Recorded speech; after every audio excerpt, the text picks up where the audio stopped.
Sourdough absolutely does not have to be scary or hard.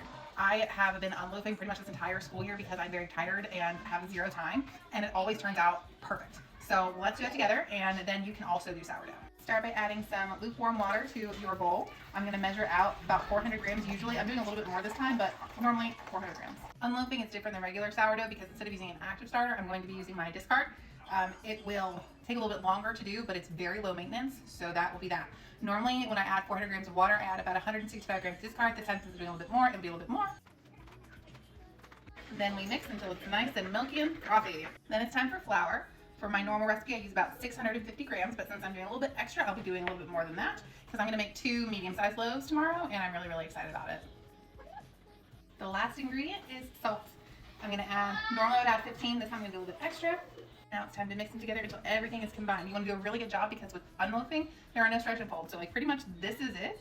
And I don't know how it works. I'm not a scientist. I just know it does work, and that's okay. That's fine. So get about here, I'm going to be using my bowl scraper and my hand to do most of the incorporation so I can make sure everything is very well combined. You should also absolutely make sure you either wet or flour your hand before handling your sourdough because at this point it is very, very sticky and it will stick to your fingers like crazy if they are just dry. So this is the consistency we're looking for. It's kind of like Play-Doh, but a little bit stickier, but everything is nice and incorporated. And so I'm going to cover it, and that's pretty much it. All right, from here, I'm just going to cover it with a flour sack towel because it's nice and light, that it'll still kind of insulate a little bit. And that's it. It is currently about 8 o'clock at night. I will check this again when I get up in the morning. It'll be about 10 hours later, maybe. I have kids. It happens. And by that point, it'll be ready for shaping. I'm not going to do anything else to it, and it's going to be beautiful. Will it be a little artisan? Yes.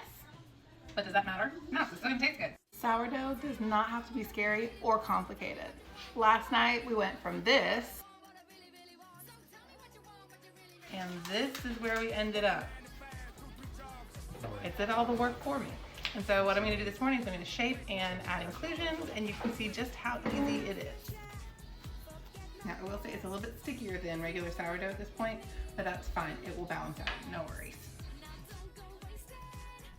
And to flour your bantam baskets in advance, and then you're going to want to flour your work surface very, very well because this dough is a little sticky to begin with, but the more you use it, the nicer it gets, so it'll be fine.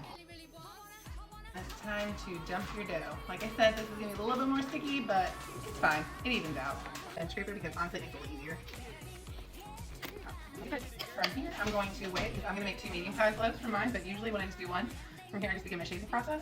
So for now, I'm just going to show you my beautiful dough. Like, can you see how soft this is? And it's really not that overly sticky once you just get a little bit of flour on it. It's honestly perfect every time, and it was so low maintenance. Why wouldn't you? This is half of my dough, and I'm going to go ahead and begin the shaping. This one is destined to become a s'mores loaf. So I'm going to add marshmallows, chocolate chips, and graham crackers. If you're familiar with sourdough, you know that like you can never add too many inclusions at times, but I'm still going to try and be a little careful. I do want to leave some bigger chunks for texture, but mostly smaller pieces where I can. Yeah, marshmallows. I don't have regular marshmallows now, but I do have these dehydrated ones, and I feel like they'll be fine. It'll be fine. Now time to roll it over. And then, of course, add a few more inclusions, because obviously, it's the right thing to do. Always the right choice.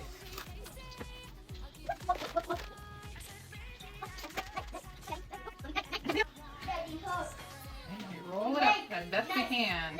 Yes, it's fine. It'll be alright. In the end, when you have this many inclusions, you do want to be careful because it will rip pretty easily. But overall, it's a very strong dough, and it held up very well. So I'm going to go ahead and put it in my bantam. I'm going to close that up as best I can. And a few pokes here and there. For the second one, we're going to do something a little bit more traditional. I'm going to do a cinnamon swirl loaf. I'm going to start by adding butter. I prefer slightly melted rather than melted butter just for consistency's sake.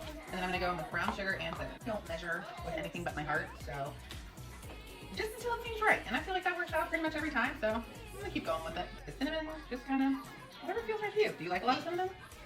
I don't know. I do, so I'm going to use what feels like a lot.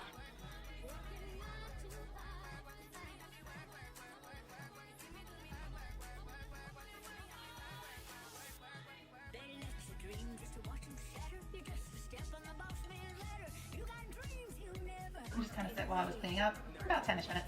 And now they're going to go into my fridge for a cold proof for a couple hours until I'm ready to bake. We'll see you then. Creative sourdough can be easy. This is an inclusion loaf with s'mores. We're gonna start that first. This is after it's been cold proofing for a while, and it got nice and fluffy in the fridge. I'm going to put some flour on the bottom and then on some paper in my Dutch oven. I'm gonna do a simple expansion score across the top, and I'm probably gonna put some more little marshmallows in it after it bakes for a while, but I'm really, really excited about it. Oh my gosh. For unloafing, my cold Dutch oven will go into a cold oven that I'm going to set at 450, and I'm going to leave it in for about 50 minutes and then check on it and see what happens. My s'more sourdough has been in the oven for about 50 minutes, and it's so pretty. I love it. A little pale. I think I'm going to add a few more marshmallows in there and see what happens. I actually added a little bit of marshmallow fluff in there too, and a few more chocolate chips just for the top. And I'm going to put it back in the oven for about 10 minutes just to get everything nice and toasty, and then we'll be back. And it's done. Toasty and perfect. It smells so good. My kid just came down and asked what the beautiful smell was, so I'll take it. We know it's done because it sounds hollow. And now I have to wait at least an hour before I can cut it. But y'all, look at that. Oh my gosh. At the loaf number 2, this one is cinnamon swirl. I went absolutely bonkers, oh my goodness, in the fridge.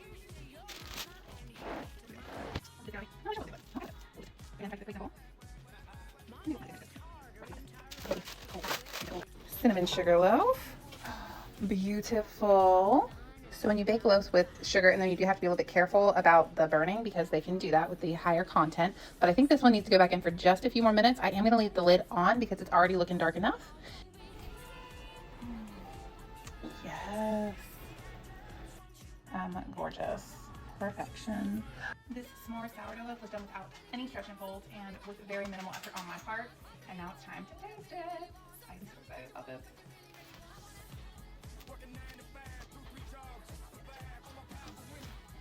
Beautiful.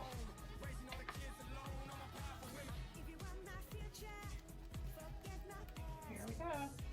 See, the inclusions always like blend in, but yum. That looks fantastic. And it smells like perfect. I cannot wait to try this. A little bit of a swirl there, so that worked out. Yay. And now, time for a taste test.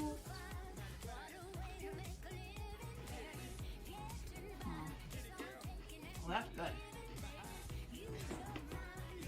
And here is the cinnamon and sugar loaf. It is ready to be cut, and it smells amazing. Not the prettiest I've ever done, but it smells great. It's buttery and like fluffy. How about that? And we're doing it.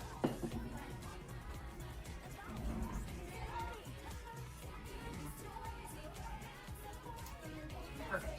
Perfect. It's like buttery and soft. Oh my gosh, yeah. Okay.